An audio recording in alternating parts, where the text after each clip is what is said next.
कोई भी बात होती तो परीक्षा रद्द होती। हम समझते हैं कि माननीय चिराग जी के पास किसी ने गलत फीडबैक दिया है और सरकार के अंग हम लोग हैं और राजनीतिक पार्टी के तौर पर सरकार के सहयोगी हैं। हम लोग को इस तरह के बयानों से बचना चाहिए। प्रशांत किशोर तो कह रहे हैं कि 1.5 करोड़ रुपया में डीएसपी का पोस्ट बेचा जा रहा है। प्रशांत किशोर जी को तो इतना ज्ञानी है, उनको ज्ञान आता ही है ना। अब देख रहे हैं ना कैसे कैसे ज्ञान देते हैं, तो प्रशांत किशोर जी को क्या कहना, उनके ऊपर टिप्पणी करना तो हम समझते हैं कि ठीक नहीं होगा। वो तो बहुत बड़े ज्ञानी पुरुष हैं और उनको इतना ना ज्ञान मिल चुका है कि वो हम लोग से ऊपर उठ गए। नीतीश कुमार को बचाने के लिए आप आगे रहिएगा ना। अरे भाई, हम एनडीए हैं, एक व्यक्ति के नाम नहीं है। माननीय नीतीश कुमार जी हमारे सरकार के मुखिया हैं, हमारे गठबंधन के बिहार में मुखिया हैं। हम लोग उनके साथ खड़े हुए हैं और 25 में भी यही होना है। हम भारी बहुमत से 225-220 सीटों से ऊपर की संख्या से हम रहेंगे और विपक्ष का नामो निशान नहीं रहेगा। विपक्ष तो टूट चुका है। नमस्कार, आप देख रहे हैं लाइव सिटीज। मैं हूं आपके साथ सौरभ राज। बीपीएससी को लेकर के पहले विपक्ष लगातार सवाल उठा रहा था। तेजस्वी यादव, प्रशांत किशोर, पप्पू यादव, ये सारे लोग सवाल उठा रहे थे। लेकिन अब एनडीए के सहयोगी और नीतीश कुमार के खासम खास चिराग पासवान भी अब सवाल उठा रहे हैं कि बीपीएससी के जो पेपर हुआ उसमें धांधली हुई, कई जगह पे अनियमितता देखी गई, पूरा परीक्षा रद्द होना चाहिए और दोबारा परीक्षा हो। मेरे साथ बात करने के लिए बिहार सरकार मंत्री और हिंदुस्तानी अवाम मोर्चा के राष्ट्रीय अध्यक्ष संतोष मांझी हैं, इनसे बात करेंगे। पहले विपक्ष लगातार सवाल उठा रहा था कि जो पेपर हुआ है बीपीएससी 70वीं परीक्षा जो हुई है उसमें धांधली हुई है, पेपर लीक का मामला है, आप लोग मान नहीं रहे थे, लेकिन अब तो आपके सहयोगी ही सवाल उठा रहे हैं। देखिए, एक राजनीतिक पार्टी है, सरकार दो तरीके से चलता है जी।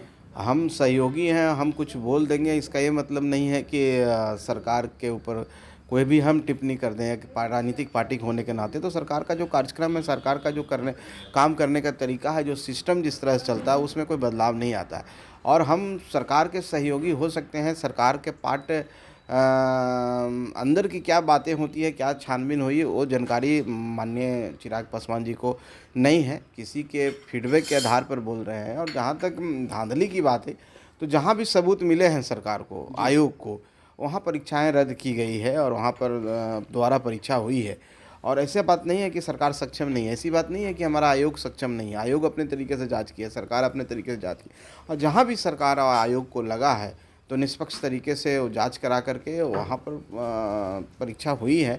और जहाँ नहीं हुआ है वहाँ पर कोई मामला नहीं बनता है। आरोप प्रत्यारोप ये तो होता ही रहता है। आप भी किसी बड़े पद पर रहेंगे तो आपके ऊपर भी आरोप लगेंगे, लेकिन आरोप में सत्यता कितनी है, सत्यता की जांच सरकार करती है। सत्यता की जांच इंडिपेंडेंट एजेंसी करती है और सरकार सबसे जांच करवा चुकी है और अभी भी जांच चल रहा है। ऐसा कहीं पर भी कुछ लगेगा सरकार को तो माननीय नीतीश कुमार जी, माननीय मुख्यमंत्री जी हमेशा 0% टॉलरेंस है करप्शन के और इस तरह के सुशासन का राज में चला रहे हैं। तो हम समझते हैं कि ऐसी कोई भी बात होती तो परीक्षा रद्द होती। हम समझते हैं कि माननीय चिराग जी के पास किसी ने गलत फीडबैक दिया है और सरकार के अंग हम लोग हैं और राजनीतिक पार्टी के तौर पर सरकार के सहयोगी हैं। हम लोग को इस तरह के बयानों से बचना चाहिए। इससे गठबंधन धर्म हम समझते हैं कि उससे हानि होती है। और हम जिस मुहिम को लेकर चल रहे हैं, राज को विकसित करने की बात कर रहे हैं, और उसमें बिहार भी है, और बिहार में एक सुशासन का राज हो, इंडिया का वापसी हो और अच्छे तरीके से वापसी हो, तो ये सब बयानों से थोड़ा सा तो कन्फ्यूजन होता है। लेकिन संतोष जी, राज विकसित कब होगा? जब छात्रों को हक मिलेगा, छात्रों के साथ हमेशा इंसाफ होगा। वो परीक्षा देते हैं, उनका रिजल्ट में ही गड़बड़ हो जाती है, जब वो पेपर देने जाते हैं उससे पहले आउट हो जाता है। आप खुद पढ़े लिखे हैं, आप खुद बीटेक किए हैं, कई बार सरकारी नौकरी का फॉर्म भी भरे होंगे, आप समझ सकते हैं छात्रों का दुख। देखिए, हम समझ सकते हैं, उस बिहार को हमने देखा है। आज के समय में आपको ये नज़र आ रहा है कि कहीं पर कुछ गड़बड़ियाँ नज़र आती है। इसका कारण क्या है कि सरकार उस पर छानबीन कर रही है, सरकार उस पर नज़र बनाए हुए, जो भी गलती करता है उसको सरकार पकड़ लेती है। एक ज़माना हुआ करता था माननीय लालू यादव जी के शासनकाल में, क्या होता था आपसे छुपा नहीं है।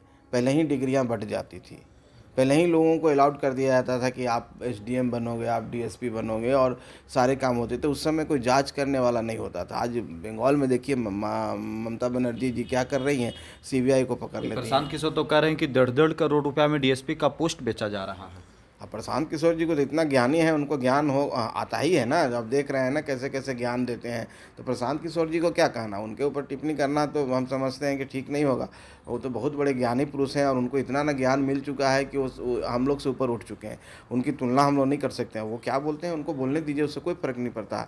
आम जनता, गरीब जनता के बीच में जाए ना, वो जा करके उनके साथ बैठ के खाना खाएँ, दलित टोलों में जाए, तब समझ में आएगा। गंगा में डुबकी लगा के पाप नहीं धोया जाता है।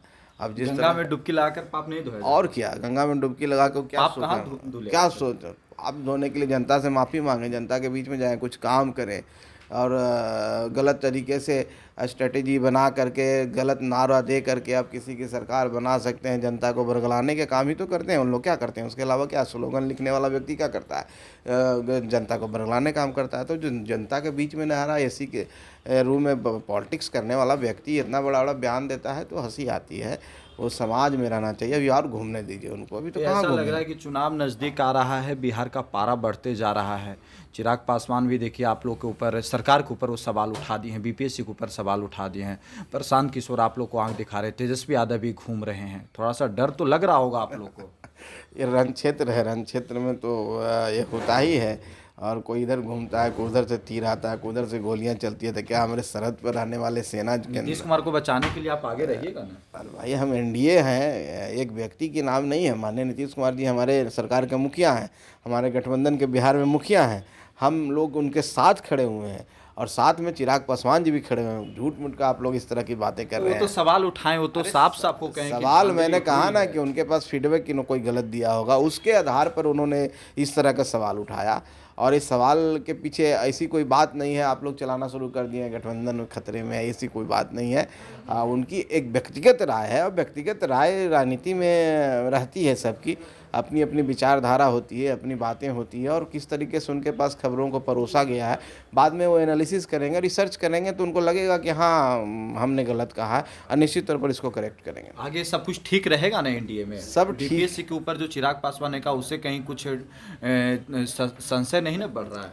सब ठीक है, कहीं पर कोई दिक्कत नहीं है। इस देश में डबल इंजन के राज में, हमारे डबल इंजन की सरकार केंद्र में और यहाँ पर है और हम लोग विकास के पथ पर आगे बढ़ रहे हैं। बिहार को औद्योगिक क्षेत्र में हमको आगे बढ़ाना है, निवेश बढ़ाना, युवाओं को रोज़गार वहाँ मिल रहा है और भी रोज़गार कैसे पैदा हों और भी कैसे सरकारी नौकरियाँ मिले, इसके लिए सरकार कर रही है। महिलाओं के लिए, गरीबों के लिए, बुज़ुर्गों के लिए, सभी लोगों के लिए सरकार काम कर रही है। और हम सरकार का जो विश्वास है काम का, वो विश्वास जनता का है। जनता ने विश्वास जताया है और वो विश्वास आप देखे हैं कि उपचुनाव के 4 सीट पर एनडीए की जीत हुई है, चारों सीट पर, और 25 में भी यही होना है।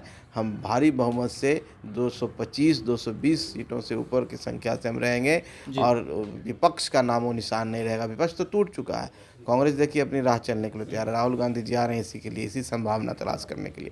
तो वहाँ पर उस तरह के कुछ है नहीं। तो हम समझते हैं कि एनडीए की सरकार है, एनडीए की सरकार बनेगी और जनता का विश्वास हमारे साथ है और जनता के लिए हम काम करेंगे। चलिए, शुक्रिया सर, थैंक यू हमारे साथ बात धन्यवाद करने के लिए। धन्यवाद।